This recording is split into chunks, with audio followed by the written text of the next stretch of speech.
YCP ప్రభుత్వంలో 1,75,000 ఎకరాల ప్రభుత్వ భూములను ఆక్రమించి 36,000 కోట్ల రూపాయలు దోచేశారని కదిరి ఎమ్మెల్యే కందికుంట వెంకటప్రసాద్ ఆరోపించారు.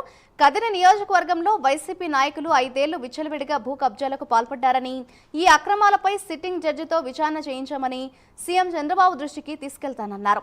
ఇంటి స్థలాల పేరుతో 10,000 కోట్ల రూపాయలు లూటీ చేశారని ఆరోపించారు. ల్యాండ్ టైటిలింగ్ యాక్ట్ రద్దు చేయడంతో వైసీపీలో గుబులు మొదలైందని అన్నారు. సహజ వనరులను దోపిడీ చేసి ఇష్టానుసారంగా అవినీతి అక్రమాలకు పాల్పడ్డారని విమర్శలు గుప్పించారు. జగనన్న కాలనీలో పెద్ద ఎత్తున అక్రమాలకు పాల్పడ్డారని, వైసీపీ నాయకుల భూ కబ్జాలను వెలికి తీస్తామన్నారు. తప్పు చేసిన వారిపై చట్టపరమైన చర్యలు తప్పవని హెచ్చరించారు.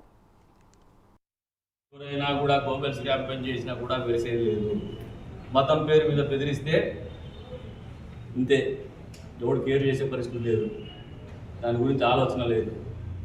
మానవత్వాన్ని, మనుషులను మించినటువంటి మతం లేదనేది బలంగా నమ్ముతాము. ఓటు బ్యాంకు రాజకీయాల కాలం వెళ్ళిపోయింది. మేమేదో నెంబర్ ఉన్నాం, మేము బెదిరించుకుంటే మేము ఏం తప్పు చేసినా నడుస్తామంటే తన్ని మళ్ళీ లోపలేస్తాం. ఈ వెనకాల ఎవడొచ్చినా ఎంతమంది వచ్చినా వెరిసేది ఉండదు. ఖచ్చితంగా ఊరు దగ్గర పెట్టుకొని ఆలోచన చేసుకుంటాం.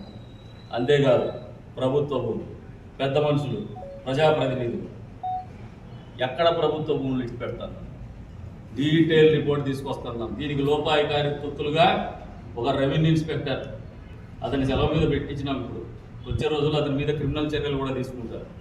ఒక భూమిని కొట్టేసి బైపాస్ రోడ్లో ఒక అకౌంట్లకి డబ్బులు కొట్టేసి ఆ డబ్బుల్ని హస్టప్ చేసి బెదిరించుకునేటువంటి కార్యక్రమం.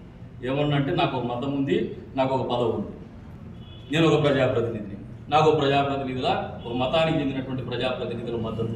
ఎక్కడికి పోతాను? మంచి కోసం.